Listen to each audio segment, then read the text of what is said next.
오늘 설교 제목이 다시는 종의 멍에를 매지 말라.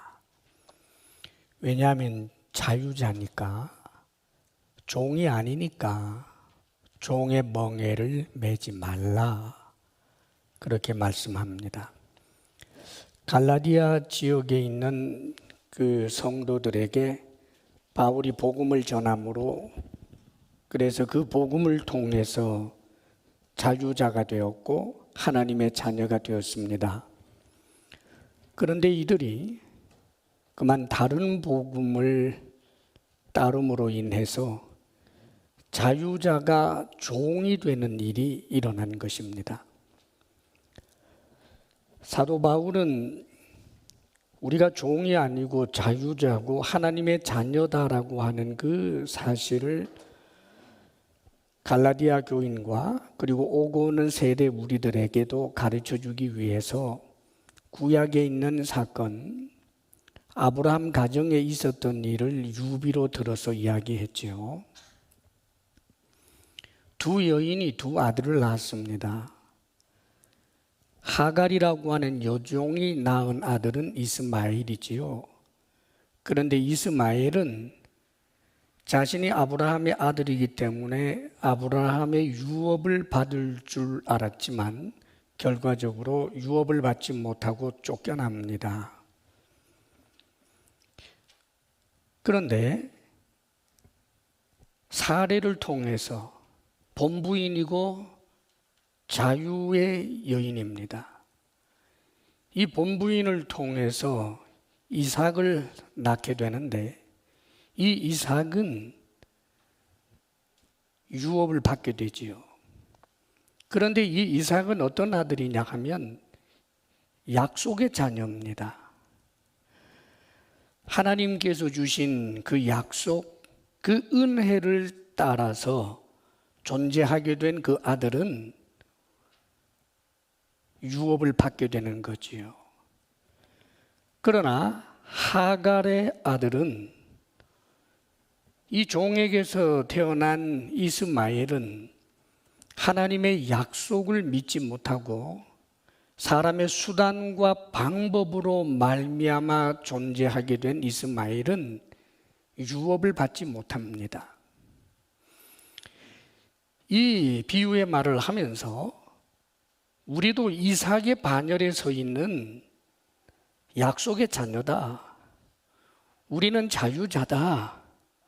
그러니까 어리석게 이스마엘의 반열에 서서 종이 되어버리는 그런 바보짓을 멈추어라. 그런 것입니다. 그렇다면 우리가 어떻게 자유자가 되었느냐? 종이 되지 않고 어떻게 하나님의 자녀가 되었는가? 1절에서 이렇게 말씀해 주죠. 그리스도께서 우리를 자유롭게 하려고 자유를 주셨으니 그럽니다.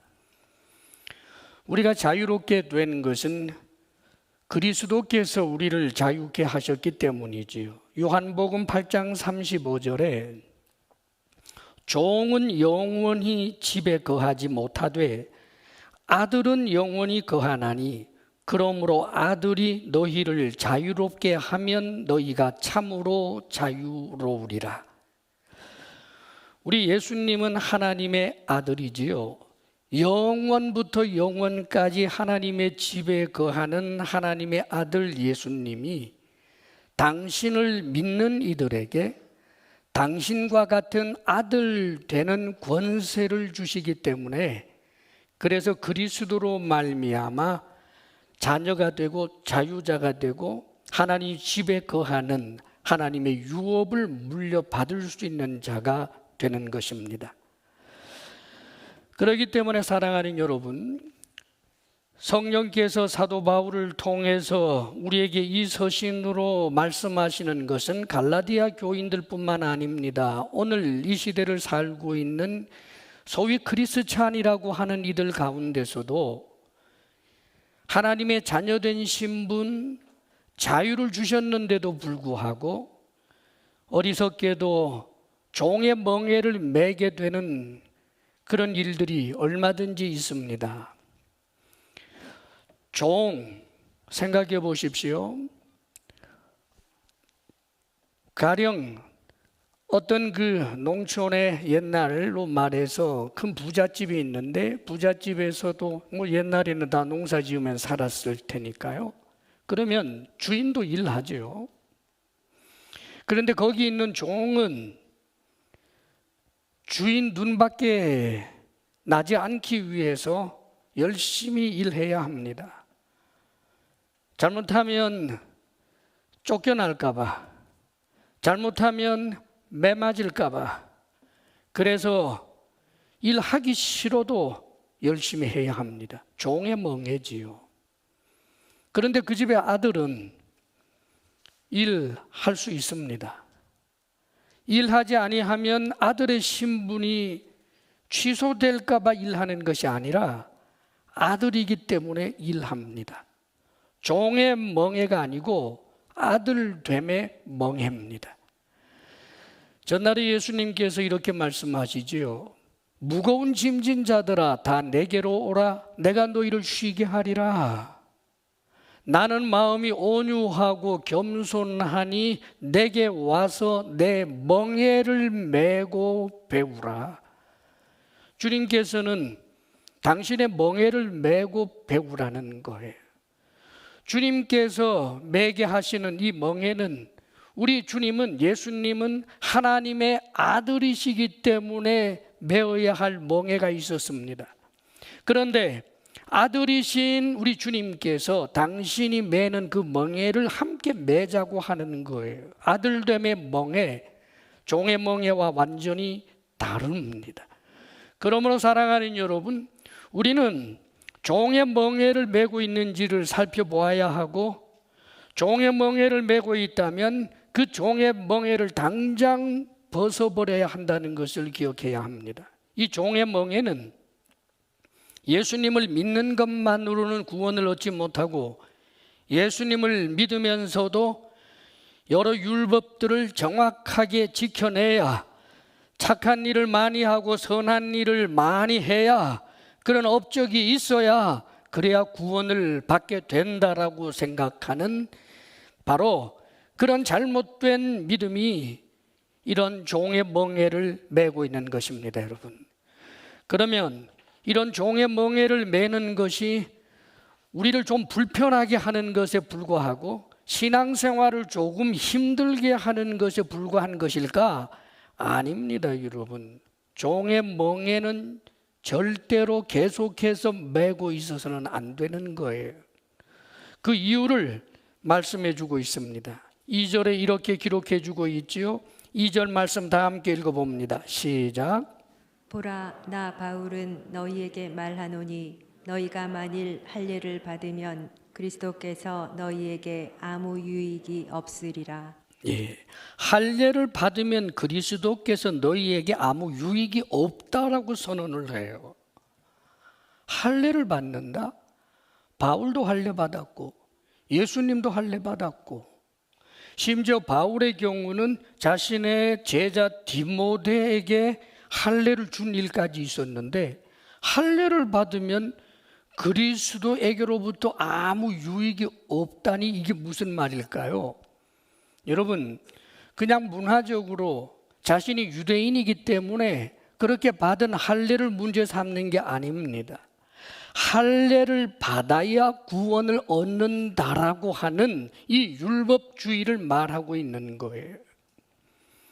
그렇게 될 때는 그리스도께서 너희에게 아무 유익이 없다. 그리스도께서 우리에게 주신 유익이 무엇입니까, 여러분? 그리스도는 하나님이십니다. 하나님이신 하나님의 아들이 우리에게 영원한 유익을 주기 위하여 사람이 되었어요. 하나님이 사람이 되었다. 천지 창조한 것보다 더 놀라운 일이에요. 사람이 되셨을 뿐만 아니라 인간들의 모든 죄를 대속하기 위하여 십자가에 못 박혀 죽으셨습니다. 그뿐만 아니라 죽음을 이기시고 부활하셔서 죽음 아래 놓여 있는 우리들에게 영생을 얻을 수 있도록, 저 영원한 하늘나라를 얻을 수 있도록 우리 주님의 몸이 되고 우리 주님의 신부가 되는 그 유익을 얻도록 하셨는데, 그래서 죽으시고 부활하셨는데, 세상에 이 그리스도께서 하신 모든 일들이 할례를 받는 자에게는 아무 유익이 없다라고 말하는 거예요, 여러분. 율법주의는 이렇게 무서운 것입니다. 계속해서 이렇게 강조해주고 있지요. 3절 말씀, 내가 할례를 받는 각 사람에게 다시 증언하노니 그는 율법 전체를 행할 의무를 가진 자라 그럽니다. 아마 할례를 주장하는 사람들 가운데는 이런 사람도 있었을 거예요. 구약의 제사제도 같은 걸 다 하자는 게 아니다. 번제를 드리고 화목제를 드리는 이런 것은 예수님이 십자가에 못 박혀 죽었으니까 할 필요가 없고, 할례는 아브라함에게 준 하나님의 백성이라고 하는 언약이니까 적어도 우리가 할례는 받아야 되지 않겠느냐. 할례는 받아야 하나님의 백성이 되고 할례는 받으면서 예수님을 믿어야 구원을 얻는 것 아니냐. 그렇게 해서 할례만큼은 최소한 해야 된다라고 주장하는 사람들이 있었습니다. 자신들은 아마 율법주의가 아니라고 이야기했을런지 몰라요. 그런데 지금 단언해서 말합니다. 할례를 받는 각 사람에게 다시 증언하노니 그는 율법 전체를 행할 의무를 가진 자라. 구원을 얻기 위해서 할례를 받아야 한다면 구약에 있는 그 모든 말씀들을 다 지켜야 할 의무를 짊어져야 된다는 뜻이에요. 야고보서 2장 10절에서 11절에 보면 누구든지 온 율법을 지키다가 그 하나를 범하면 모두 범한 자가 되나니 간음하지 말라 하시니가 또한 살인하지 말라 하셨은즉 내가 비록 간음하지 아니하여도 살인하면 율법을 범한 자가 되느니라. 간음죄만 적용되는 것이 아니라 율법 전체를 범한 것으로 간주된다는 거예요, 여러분. 말하자면 예수님을 믿지만 예수님을 믿는 것만으로는 불안하다, 부족하다, 그것으로는 안 된다. 적어도 거짓말을 하지 않아야지. 그래서 내가 구원받기 위해서 예수님 믿을 뿐만 아니라 거짓말을 안 해야만 내가 구원받는다라고 생각해서 그렇게 달려간다면 사랑하는 여러분, 그런 율법 전체를 짊어져야 하는 거예요.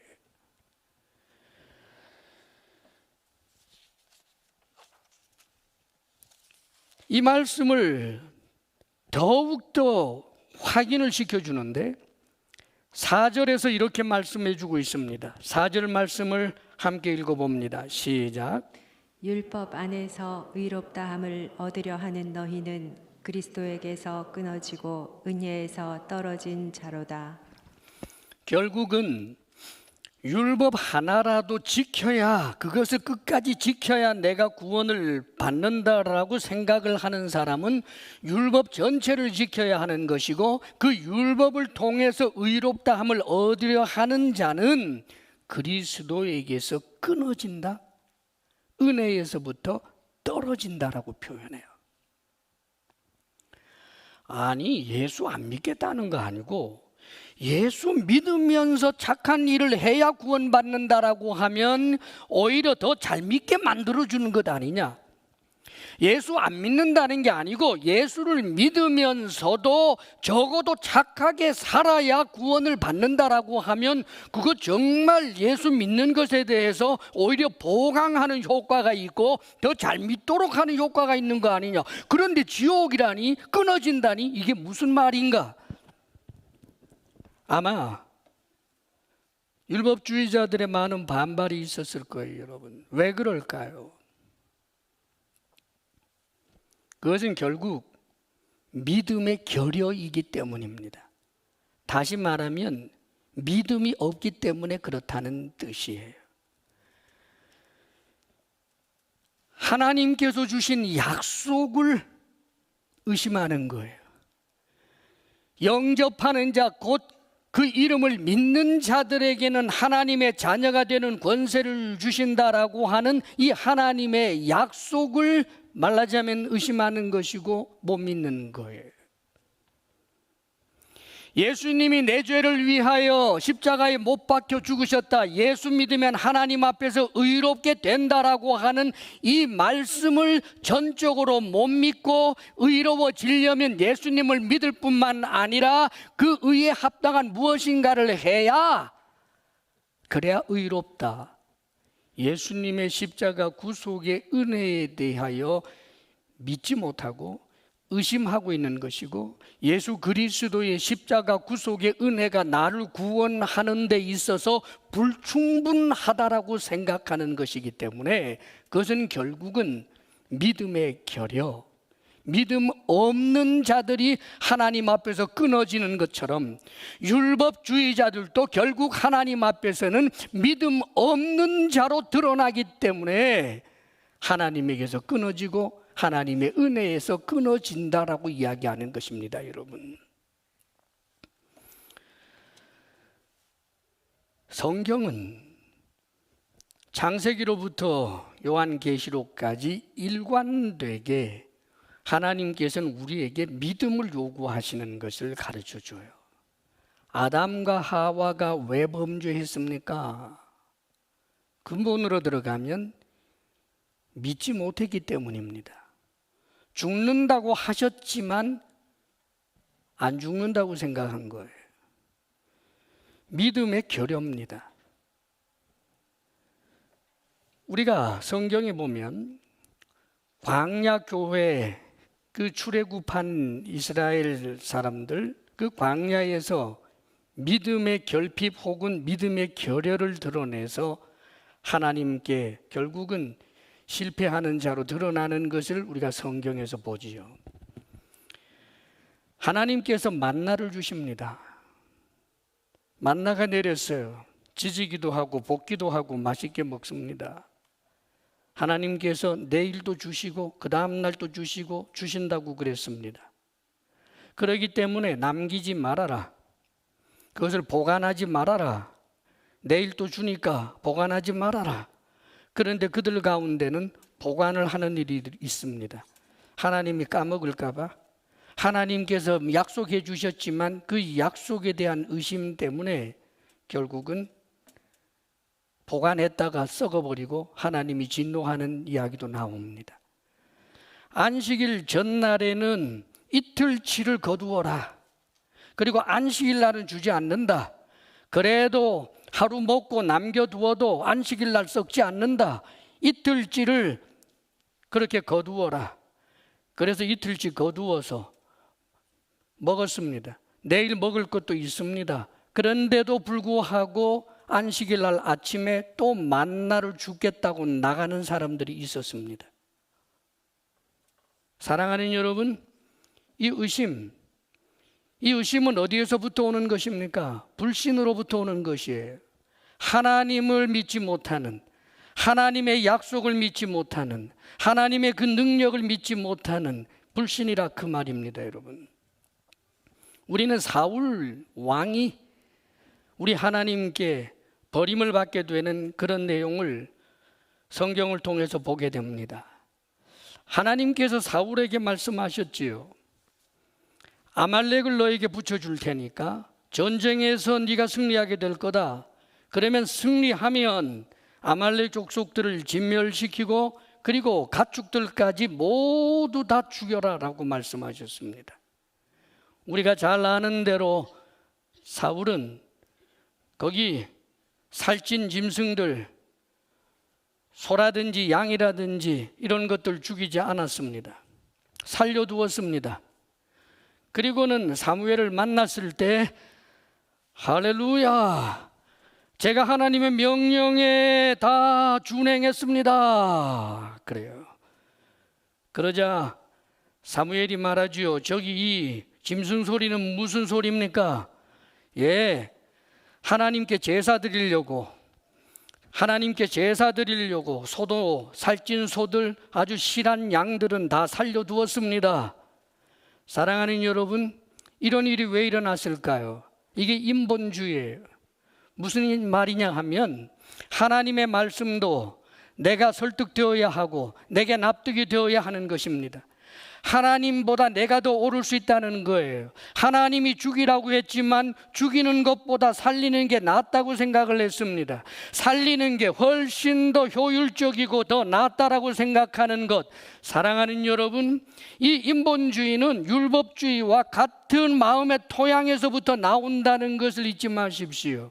하나님을 수준 낮게 보는 것입니다. 하나님이 틀리고 자신이 옳을 수 있다라고 생각하는 것, 전지전능하신 하나님을 못 믿는 것입니다. 절대 주권의 하나님을 못 믿는 것입니다. 결국 이 사울이 나중에는 하나님께서 사울을 패하고 사울 뒤에 다윗을 왕으로 세우게 된다는 것을 사울 왕도 알게 됩니다. 그 계획을 누가 가지셨느냐? 하나님이 가지셨어요. 그런데 사울 왕은 다윗을 죽이려고 그러지요. 왜 그랬을까요? 하나님이 계획을 했다고 할지라도, 다윗을 왕으로 세우려고 했다고 할지라도 내가 다윗 죽여버리면 어찌할 건데? 하나님을 몰라도 너무 모르는 거예요. 하나님의 계획이 좌절될 수 있습니까? 하나님이 하시고자 하시는 일이 좌절될 수 있습니까? 전지전능하신 하나님에 대한 믿음이 없는, 하나님의 수준을 납작 낮추어서 내가 그분을 향하여 내 마음대로 할 수 있다고 생각하는 이 인본주의가 율법주의와 똑같은 토양에서부터 나온다는 것을 잊지 마십시오. 그러므로 율법주의는 우리가 신앙생활을 하는데 무엇인가 좀 불편하게 하는 것 정도가 아닙니다, 여러분. 그것은 심각합니다. 우리가 하나님 앞에서 아예 안 믿는 자로 드러나는 것입니다, 여러분. 저 예수 그리스도를 조롱하고 부인하고 하나님이 없다라고 하는 그런 불신자들과 똑같이 나 예수 믿어요. 믿기는 믿는데 믿는 것만 가지고는 안 되고 착한 일, 선한 일을 해야, 업적이 있어야, 그래야 내가 구원받는다라고 하는 것은 하나님을 믿지 못하는 불신에 있어서 똑같기 때문에 하나님 앞에는 불신자로 드러나고 하나님의 은혜에서부터 끊어지는 자가 되어버리는 것입니다. 사랑하는 여러분, 신앙생활 하는 중에 좀 율법주의가 있어도 뭐 신앙생활의 한 색깔 정도라고 했다면 바울이 왜 이렇게 난리를 쳤겠어요, 여러분? 율법주의는 불신입니다. 믿음의 결여입니다. 결핍 정도가 아닙니다. 하나님 앞에 나갔을 때 마치 전날에 하갈의 아들 이스마엘이 자신이 아브라함의 아들이기 때문에 아브라함의 유업을 이어받을 줄 알았지만 막상 유업을 받지 못하고 쫓겨나 버린 것처럼, 사랑하는 여러분, 예수를 믿는 내가 사실은 예수를 믿기보다가 내 업적과 내 선행을 더 믿었던 것인데 그것을 예수 믿는 것으로 하나로 퉁쳐가지고 그래서 하나님 앞에 갔을 때 믿음 없는 자야 라고 선언 들을 수밖에 없다는 뜻입니다. 그러므로 율법주의를 경계해야 되는 거예요. 그렇다면 우리는 어떻게 살아야 하겠습니까, 여러분? 이 종의 멍에를 벗어버리고 율법주의로 살지 않고 우리는 그러면 어떻게 살아야 되겠습니까? 5절, 6절이 그 말씀을 가르쳐주고 있는데 5절을 먼저 한번 읽어보겠습니다. 다 같이 시작. 우리가 성령으로 믿음을 따라 의의 소망을 기다리노니. 우리가 성령으로 믿음을 따라 의의 소망을 기다리노니 그럽니다. 우리 자유자는 믿음을 따라 의의 소망을 기다려야 하는 거예요. 의의 소망이 뭘까? 종말론적 칭의를 말하는 것입니다, 여러분. 종말론적 칭의란 내가 하나님 앞에 서게 되었을 때 하나님께서 너 의롭다, 죄가 하나도 없다, 너 거룩하다, 죄의 그림자도 없다라고 인정되는 바로 그 날을 말하는 거예요. 그 날이 언제일까요? 우리 주 예수 그리스도께서 재림하시게 되는 바로 그때입니다. 혹은 개인적으로 우리가 하나님 앞에 죽어서 서게 되는 바로 그런 때들을 말한다고 할 수 있겠습니다. 자, 그런데 문제는 우리가 이 땅에 살면서 분명히 하나님께서는 우리를 의롭다고 하셨어요. 우리는 하나님 앞에 지금 의롭다 함을 받은 사람들입니다. 칭의예요. 법정적 선언입니다, 여러분. 그런데 의롭다 함을 받았지만 저도 여러분도 우리가 의롭지 못한 부분들이 불쑥불쑥 튀어나오는 것을 경험할 것입니다. 그게 현실이에요. 내가 의롭다고 하는데 의롭지 않은 내 모습이 나오고 내가 나를 실망시킬 만한 그런 모습들이 끊임없이 샘물처럼 솟구치더라는 거예요, 여러분. 거짓말하지 말아야지 하는데 거짓말하고, 탐욕을 품지 말아야지 하는데도 탐욕에서부터 떠날 수가 없고, 시기하지 말자, 질투하지 말자 그래도 시기하고 질투하고, 남 흉보지 말자 그랬는데 남 흉보면 어쩌면 그렇게 신이 나는지, 그런 자기 자신의 모습을 발견하면서 도무지 의롭지 않다라고 하는 생각을 하게 될 것입니다, 여러분. 사랑하는 여러분, 그런데 우리가 믿음을 따라서 의의 소망을 기다릴 때, 다시 말하면 이 믿음, 예수님이 내 죄를 위하여 죽으셨다, 나를 깨끗하게 하셨다, 나를 정결하게 하셨다, 하나님께서 나를 의롭게 하셨다라고 하는 그 믿음을 굳게 붙들고 그 의의 소망이 드러나게 되는 날, 의의 완성이 드러나게 되는 날을 기다리노라면 언젠가 놀라운 일들이 우리에게 일어난다는 뜻이에요. 요한일서 3장 2절에 보면, 사랑하는 자들아, 우리가 지금은 하나님의 자녀라. 지금 하나님의 자녀래요. 맞습니다, 여러분.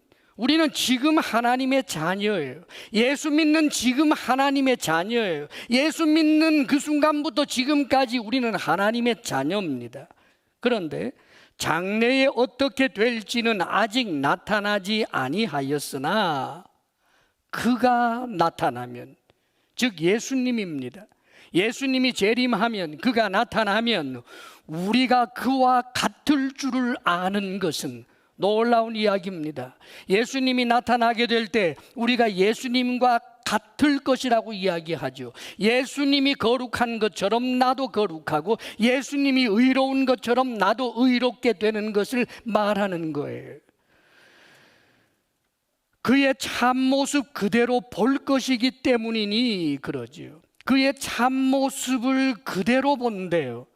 우리 주님께서 이 땅에 계실 때 그는 나사렛 예수님이었습니다. 나사렛 목수 청년이었습니다. 예수님 앞에서 사람들은 눈을 부릅뜨기도 하고 침을 뱉기도 하고 주먹으로 때리기도 하고 예수님을 십자가에 못 박아 죽이기도 했습니다. 왜요? 예수님은 하나님의 아들이지만 당신의 참모습을 드러내지 않고 목수 청년의 모습으로만 있었기 때문에 사람들은 예수님에게 제 마음대로 할 수 있었던 거예요. 그런데 나중에 오시는 주님은 초라한 목수 청년이 아닙니다. 하나님의 아들, 하나님의 영광을 드러내면서 하나님의 그 엄청난 위엄과 그 거룩함을 드러낼 때 이 세상의 그 어떤 혈육도 하나님을 볼 수 있는 자가 없습니다. 사랑하는 여러분, 빛이 내리쬐게 되면 저 돌 밑에 숨어 있었던 벌레들이 어둠을 찾아 도망가는 것처럼 빛이신 하나님 앞에 나타날 수 있는 그런 피조물, 그런 인간들은 아무도 없습니다. 그런데 우리는 볼 수 있어요. 왜요? 하나님이, 우리 예수님이 당신의 영광을 전부 다 드러낸다고 할지라도 우리도 영광스러운 주님처럼 거룩하고 놀랍게도 의롭고 그 영광 속에 우리가 함께 있기 때문에 그 찬란한 빛 가운데서 우리는 예수님의 손을 마주 잡을 수도 있고 예수님을 얼싸 안을 수도 있게 된다라고 하는 것을 말씀하는 것입니다.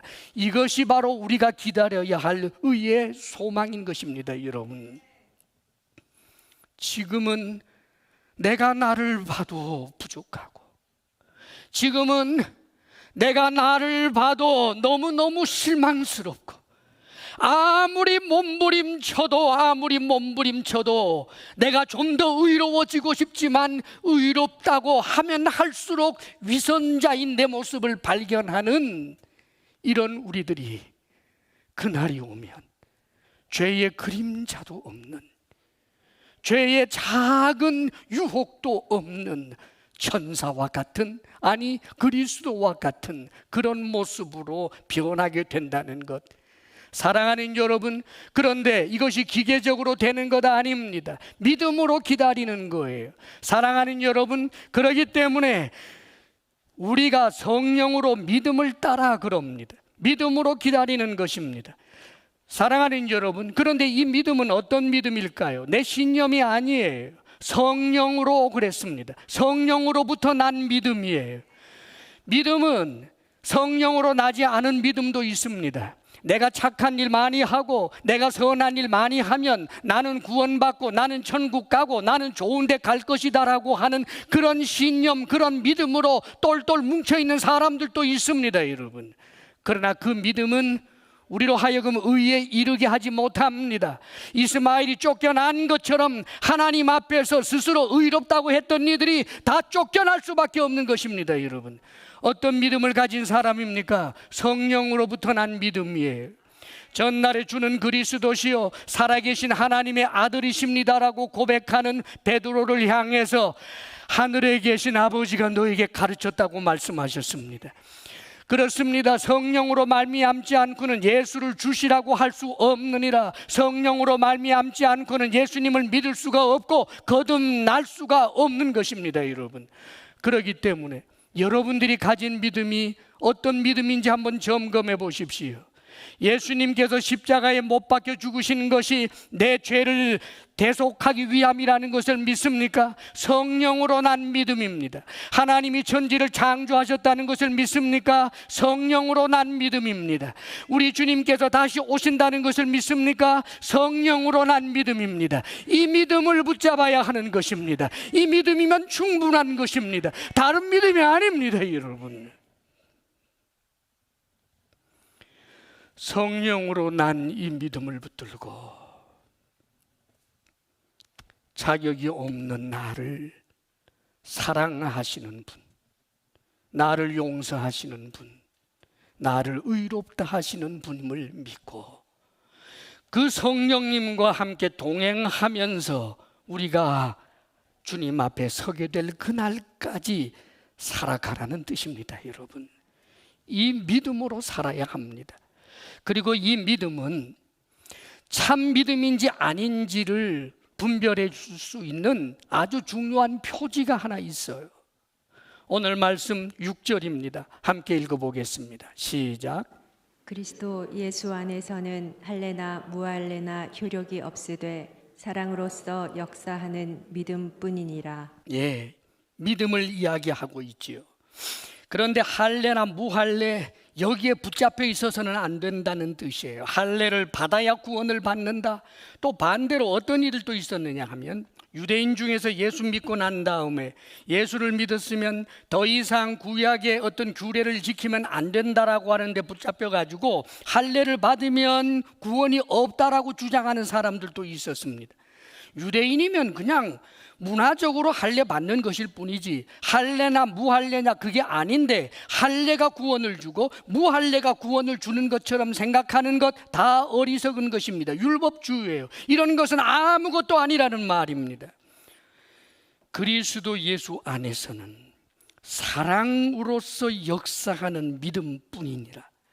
사랑하는 여러분, 믿음이 참 믿음일 때 그 열매의 크기는 다를 수 있지만 선명하게 드러나는 표지들이 있어요. 그게 사랑입니다, 여러분. 사랑으로 역사하는 믿음이에요.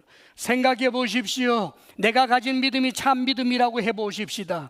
예수님께서 죽으신 것이 내 죄를 씻기 위함이라고 생각을 하게 될 때, 주님께서 나를 위하여 죽으신 것은 하나님이 나를 사랑하시기 때문이라고 하는 것을 정말 믿을 때, 그 믿음 앞에서 어찌 감사가 나오지 않고, 그 믿음으로 말미암아 어떻게 춤추지 않고, 그 믿음으로 말미암아 보다 더 관대해지고 넉넉해지고 사랑할 수 있지 않게 되겠느냐, 그 말입니다. 여러분, 전날에 주님께서 말씀하셨습니다. 내가 너희를 사랑한 것 같이 너희도 사랑하라. 그런데 예수님께서 당신의 제자들에게 이 말씀을 했지만 이 말씀 귀등으로 들었어요. 주님과 함께 먹고 마셨습니다.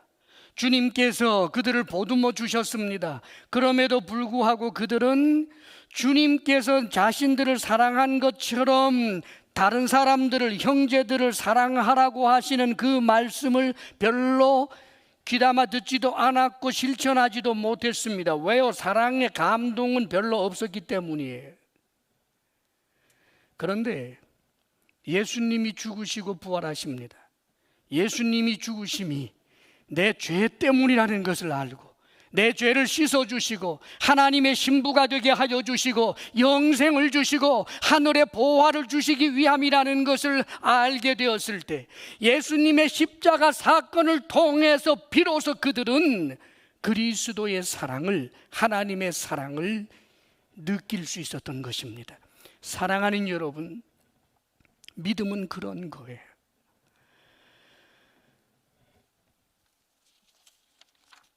2002년 11월 8일 오전 9시쯤에 충남 천안의 어떤 아파트에서 정아무개라고 하는 초등학교 5학년 남자아이가 목매어 죽는 일이 발생하고, 죽은 아이의 모습을 본 아버지가 경찰에 신고하게 되는 일이 있었습니다.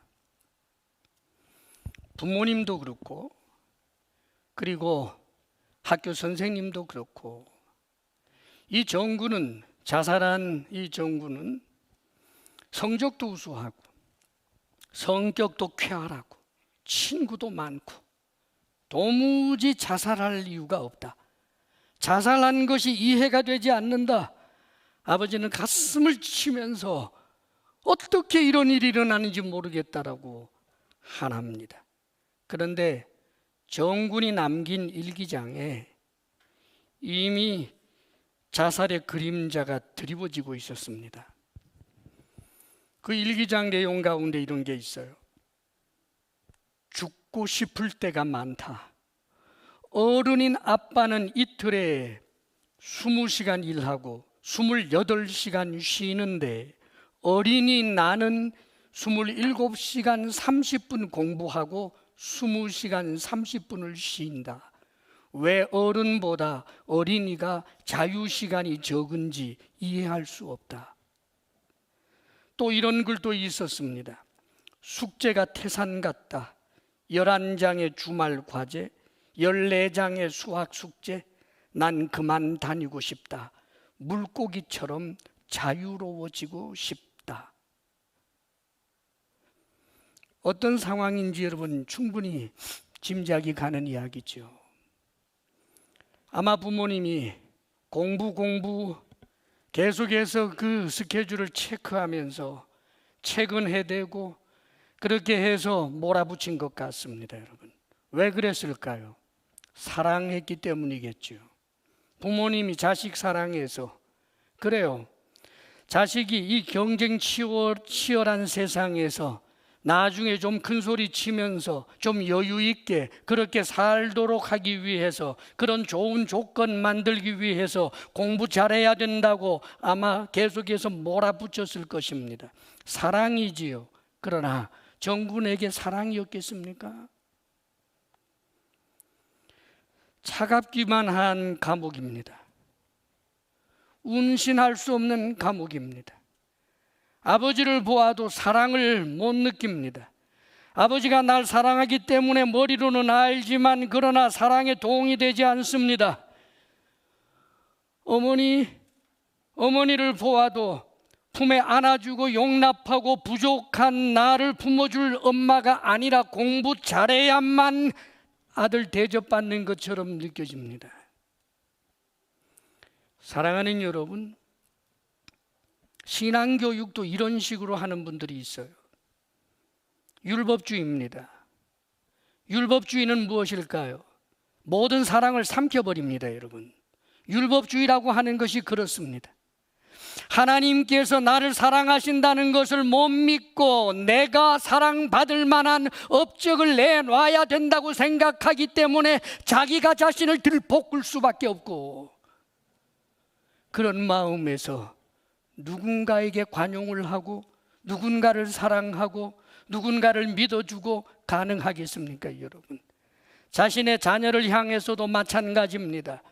계속해서 체크하면서, 그래서 마치 하나님이 하라고 하는 일, 하지 말라고 하는 일, 이런 일들을 하지 아니하면 하나님이 실망할 것처럼 이야기하고 하나님께서 버리는 것처럼 이야기하고 늘 그렇게 느껴지게 만들어서, 하나님은 나 같은 것을 그저 내팽개칠 하나님, 나를 용서하지 않고 정죄하는 그런 하나님, 그런 하나님으로 느껴지게 하는 일, 얼마나 두렵고 무서운 일입니까, 여러분? 사랑하는 여러분, 우리가 우리의 자녀들에게 혹은 우리 주변의 사람들에게, 직장의 동료들에게 여러분들이 어떤 모습으로 나타나는지를 스스로 점검해 보아야 하는 것입니다. 주변의 사람들을 숨막히게 하고 있는 것 아닙니까? 사랑하는 여러분, 참 믿음은 그런 것이 아닙니다. 예수 그리스도를 믿는 그 믿음 안에서는 우리를 관대하게 만들어줍니다. 우리를 넉넉하게 만들어줍니다. 믿어줄 수 있게 합니다. 참아내게 합니다. 춤추게 합니다. 아무리 힘들고 어려워도 이 세상에서 행복해 할 이유를 충분히 찾아내면서 살아가게 하는 것이 믿음입니다. 전날의 바리새인들이 왜 주변의 사람들을 힘들게 했겠습니까? 율법주의자이기 때문에 그래요. 율법주의는 사랑할 수 없어요. 사랑을 삼켜요. 어떤 목사님이 이런 고백을 했습니다. 자신에게는 엄한 아버지가 있고 그리고 끊임없이 사랑해주는 어머니가 있었다는 거예요. 아버지의 얼굴은 항상 엄숙하고 엄마의 얼굴은 미소 띠고 친절하고 사랑의 눈길로 어루만져주고 안아주고, 아버지는 항상 이런저런 조목들을 들이대면서 체크하고 엄하게 다스립니다. 그런데 이 목사님이 드디어 장성해서 대학을 다니게 되고 혹은 군회를 가게 될 때, 집을 떠나 있을 때 수많은 죄의 유혹이 있어서 그 죄의 유혹을 따라서 교회를 떠나버리고 싶었는데, 그런데 떠날 수 없었다는 거예요. 아버지의 엄한 얼굴이 아니라 엄마 때문에, 엄마, 그 사랑하는 엄마 때문에, 자신을 위해서 계속하여 기도하는 엄마가 실망하고 그 엄마가 가슴 아파할 것을 생각하면서 도저히 죄의 유혹을 따라 교회를 떠날 수가 없었노라고 그런 고백을 했습니다. 사랑하는 여러분, 그렇습니다. 믿음으로 산다라고 하는 것은 힘들게 그렇게 사는 게 아닙니다, 여러분. 믿음으로 산다는 것은 없어도 모든 것을 가진 자처럼 부요하게 되는 것이고, 세상에서 업진여긴 맞는 낮은 자리에 있어도 하나님께서 나를 당신의 위대한 고귀한 신분으로 삼아준다는 것을 믿는 믿음으로 사는 것이기 때문에 이 믿음은 우리를 참으로 사랑하게 만드는 것입니다. 여러분, 사랑하는 여러분, 율법주의가 아닙니다. 여러분에게 부족한 것은 율법주의가 아닙니다. 내 스스로 하나님 앞에 인정받으려고 하는 그 노력이 아닙니다. 믿음입니다. 예수 그리스도 십자가 구속의 은혜를 향한 진정한 믿음 말입니다. 그 믿음이 내 마음을 뜨겁게 만들어주고, 그 믿음이 나를 기쁘게 만들어주고, 그 믿음이 나로 하여금 이 세상을 이겨낼 수 있게 하는 바로 그 믿음 말입니다. 믿음으로 살 수 있기를 바랍니다. 사랑하는 여러분, 여러분은 복받은 이들입니다. 그 복은 믿음으로 살 때 우리에게 현실이 될 것입니다. 기도하겠습니다. 사랑하시는 아버지요, 우리 주 예수 그리스도께서 우리를 위하여 죽으시고 부활하신 이 은혜는 하나님께서 약속하신 것이요, 하나님께서 우리를 사랑하심으로 주신 은혜 중에 은혜인데, 아버지 하나님, 이 은혜를 의심하고 믿음이 없는 자 되지 않도록 우리를 붙들어 주옵소서. 사랑하시는 아버지 하나님, 신앙생활이 힘들고 각박하고 스스로 지옥을 만들어 살아가는 어리석은 우리들이 되지 않게 하여 주시옵소서. 주님 안에서 기쁨의 노래를 부르며 살아가는 우리 모두가 되게 하옵소서. 예수님 이름으로 기도합니다. 아멘.